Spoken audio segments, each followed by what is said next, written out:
Hey everyone, it's Matt from Unbearable 73. Finally recording my thoughts about AEW's All in London. I know it's like a week late. Just real life stuff, guys. Now, I'm not going to do an incredibly long video. I just want to give you the results of I have some thoughts about the matches and the future, and that's that. Hopefully, this will be like a 15-minute type of video, And if you have questions, I can always respond. So on the pre-card, the pre-card. Here's the thing. In general, the pre-card is there to kind of get the audience, keep the audience occupied. While if you're home, you're setting up your pizza party or whatever, you throw the pre-card on there while you're getting ready, waiting for the pizza, waiting for your friend to show up. It warms the crowd up in the arena and that sort of stuff. That's the audience part of it. But this pre-card was really good. Okay, obviously it warmed the audience up, but it also had 3 good matches. Okay. Now, the 16-man, 2x8-man tag match, basically kind of like a team battle royal. This type of event is there on the card for something for the wrestlers who aren't in main matches to get payday, right? Because they'll get a cut out of the event basically by virtue of having shipped there. Now, why bring them to London? Because if you don't have to pay them, right? Well, even though we're only seeing one All-in-London show, they'll probably do they probably did a week's worth. Some of those will stay and do 10 or 15 house shows over the rest of the month, right? And that's where a lot of money is made, So, 60-man tag, basically the good guys won, no complications there, right? Then there was the Willow with Ishii versus Statlander and Stokely. I picked Willow. Willow won. Ishii and Willow always great to watch. I'm tired of Statlander. She doesn't impress me. It was a fun match. I think this one would have been better on the main card and taking the Mercedes Moné match to this card, to the pre-show, but I'll talk about that later. Then they had a 10-man tag match, which is basically another version of the same one, which is Team Dusty versus the bad guys. Team Dusty won. Fun match. Okay, so let's get on to the main card. Basically, the pre-show was 10 out of 10 because it got the wrestlers' time, it got the audience warmed up. There were 3 good matches. And net commentary, nothing crazy. On our main card, first matchup was the Patriarchy versus the Bang Bang Gang versus House of Black versus Pac with the Blackpool Combat Club for God, sorry guys, I'm just brain locked. Where is it? For the Trios Championship. Okay, it's a 4-way ladder match. I was impressed. This match was way better than I thought it was, but we know quite a few experts. There are quite a few experts in this. Christian, Pac, several of the Blackpool Combat Club, including Wheeler, Kill Switch. Basically, there's quite a few people who are really good hardcore and ladder matches. I thought this was going to be like a 5 or 6, one of 8 out of 10. The spot of the night, and if I could find it, it would be cool. I mean, well, it's not the spot of the night, but I'm not gonna be able to find it. I have just flashed through, so you a few images though. Is Juice Robinson as a scrotum of steel? He did this about Christian pushing him off a double height ladder, and he landed crotch first on the top rope. I don't know how you do that without suffering damage. Okay, so our next match, and here's where the controversy starts. Oh, there it is. That's it right there. Okay. Juice is climbing the big ladder. If I can catch it. Right in here. Okay, whatever. They were hard selling that Kill Switch was eventually going to do a face turn and betray Christian. And it was a nice swerve where that was setting up the audience for Kill Switch to actually help Christian win later in the event. Okay, I'll put it that way. Not in this match, obviously. In this match, the winners were, I picked House of Black, but it was Pac and the Blackpool Combat Club that won. Right. So the next match here, I love. Okay, Mariah is hot. Like she could wear a canvas rucksack, and I would like pass out if she would in my presence. She's hot, and she knows how to use it hot, right? I wish she would do. a female Rick Rude. Like, she came out on Dynamite and was doing a sort of crowd taunt promo as a heel. But I wish she had gone like a female Rick Rude. It's something like, I want all you fat, sweaty hog women to shut up while I give your man a cheap thrill so he can go home with you tonight type of thing. You know? Like, I really, the Rick Rude gimmick, women, man or woman could do it. They really need to bring it back, you know? The outfit, however, was stupid looking. She just looked hot in this. Okay? Mariah went total heel, including hitting her own mom, apparently. The great storytelling by these two. I was expecting some outside interference to set up Tony's next feud.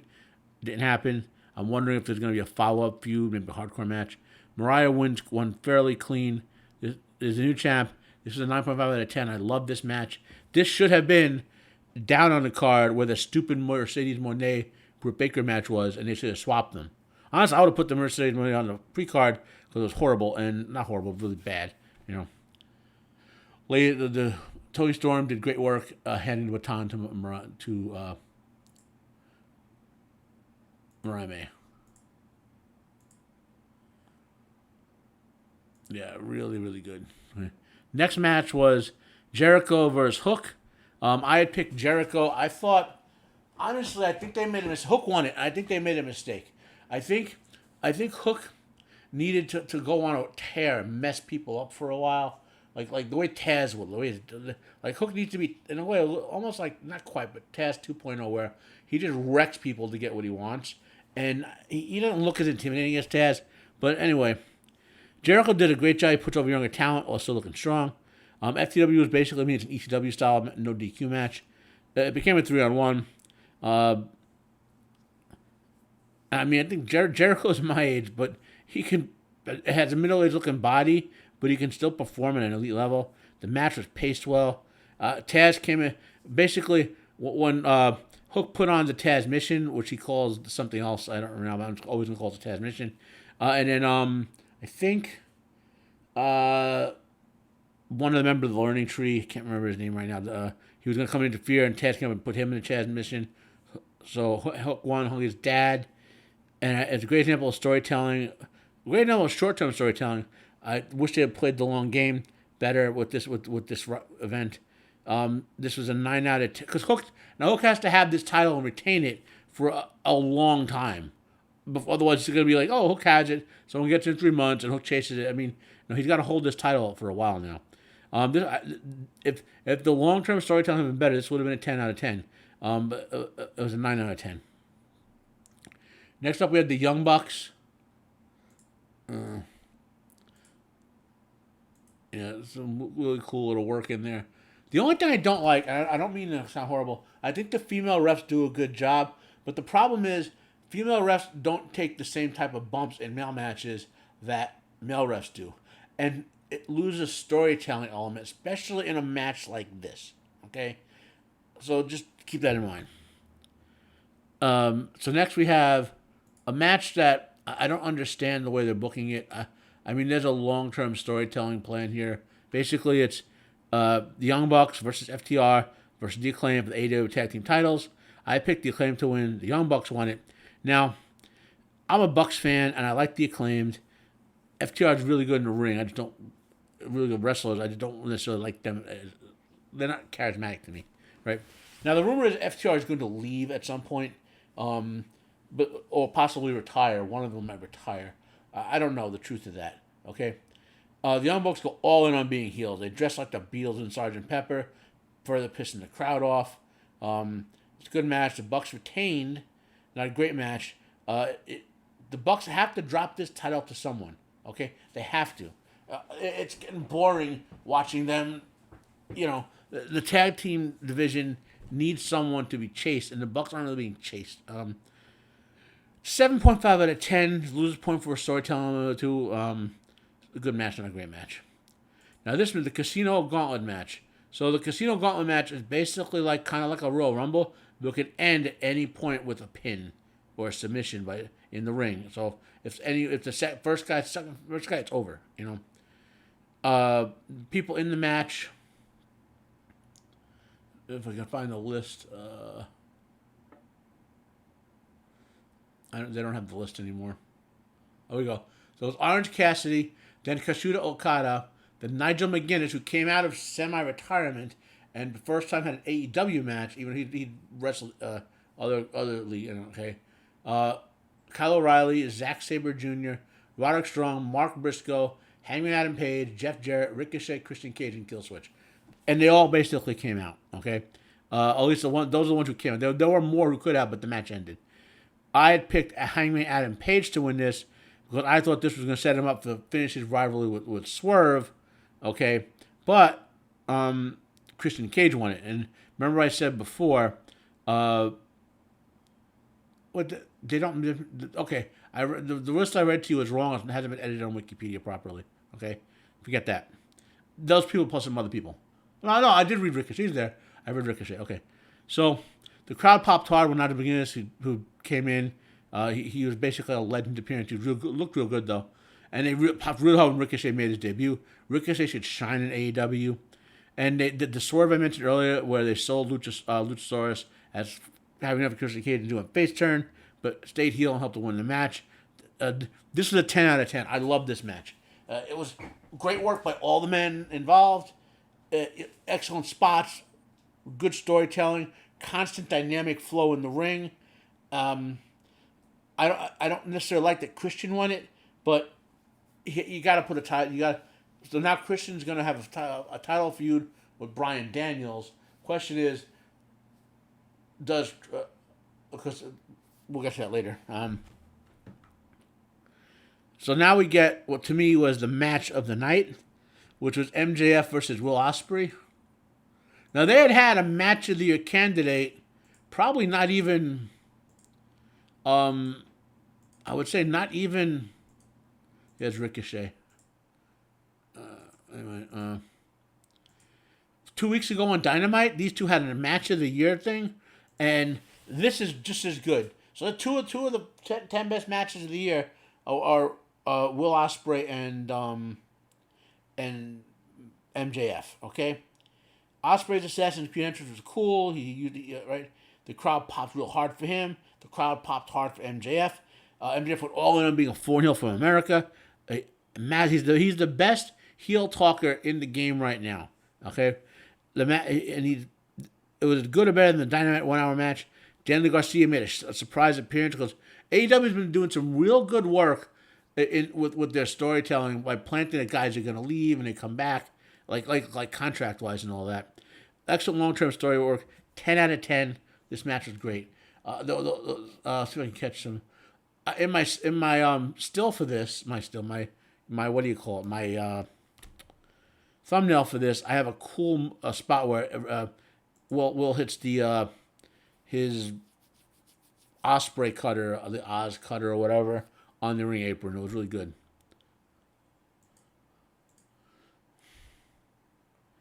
These two wound up bloody. Yeah, so we'll play a little bit of. Yeah, look, that excellent Canadian Destroyer on the ring apron,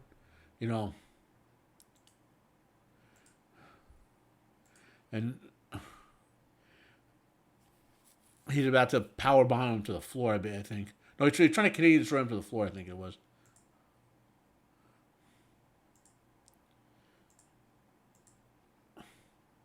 Yeah. So it was good. Will Ospreay won.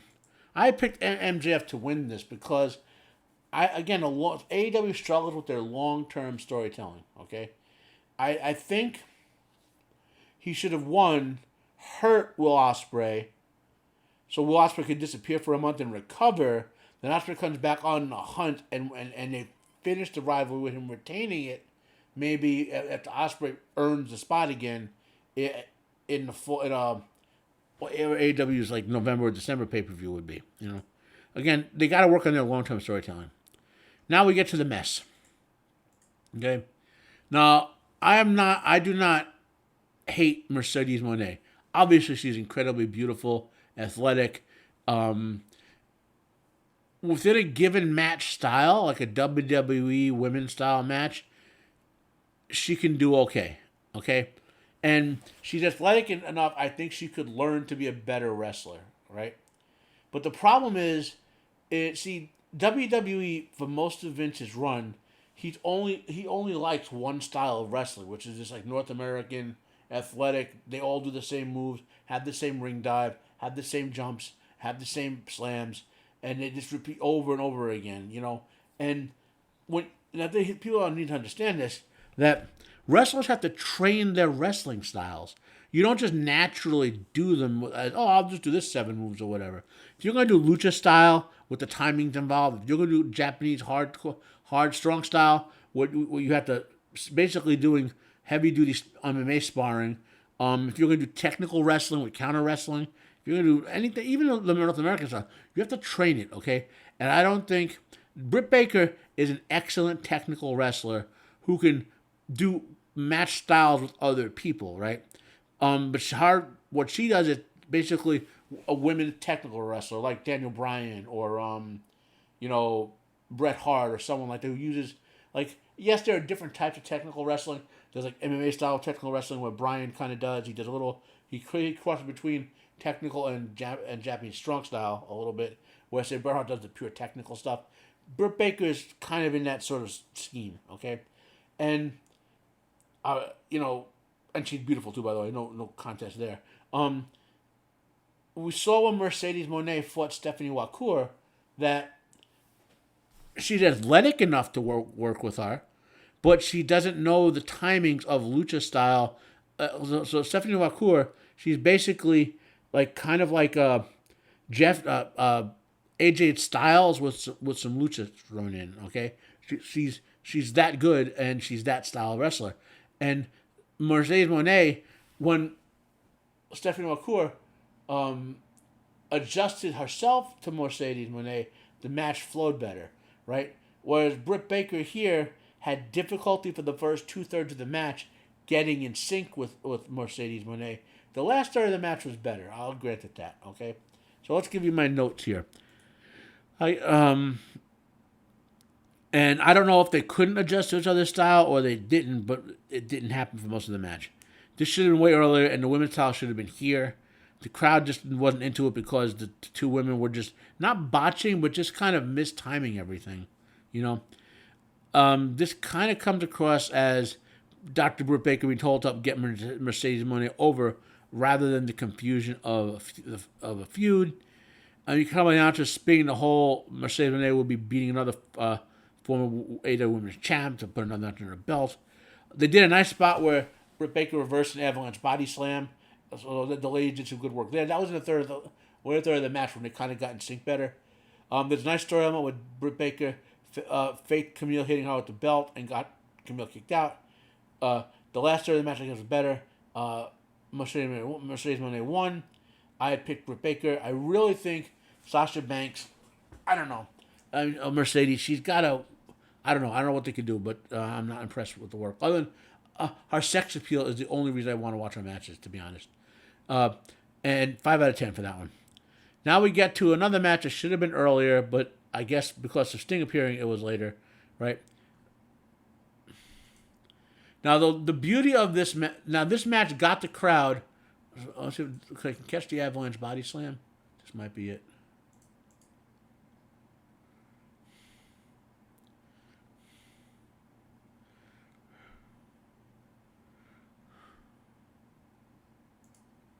This is the avalanche. Okay, watch this. I think this is it. No, it's not it.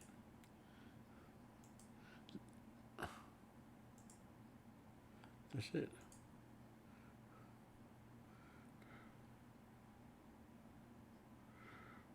No.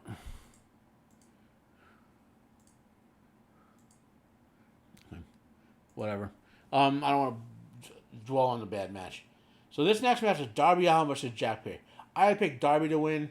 Jack Perry won. I'm not fighting over it because Jack's getting a bigger push right now. The crowd got way back into this. Is a coffin match. The blood splattered on the camera was awesome. Good match, short to the point. The Bucks came out to set Darby Allin on fire. See if we can catch a little bit of it. Yeah. So and then Sting comes out to an incredible pop. This is a nice appearance by Sting. Just a little Legends appearance of his man Darby. Happy with that. Now, Swerve versus Daniel Bryan, the final match. Daniel Bryan came out to the final countdown, huge pop. Bree was there by the ringside. Bree and the kids were part of the match and said that they were story participants. It's a real fine thing because when little kids have trouble understanding that their dad is, or their mom in some cases, is not really being hurt, like specifically that they're putting on a show. But these kids got it, and they understood, and they didn't get too upset by Swerve hurting Daniel Bryan, so to speak. Right? This is basically a face versus a face match. So Swerve got a bit of booing on this. The crowd got into Swerve once his and they started live rapping his theme. If you want, his theme was live rapped, I should say. So the crowd got into that. Now, if you want to understand what was wrong for the first two-thirds of the Britt Baker versus Mercedes match, watch this room because Swerve and Daniel Bryan do the exact opposite.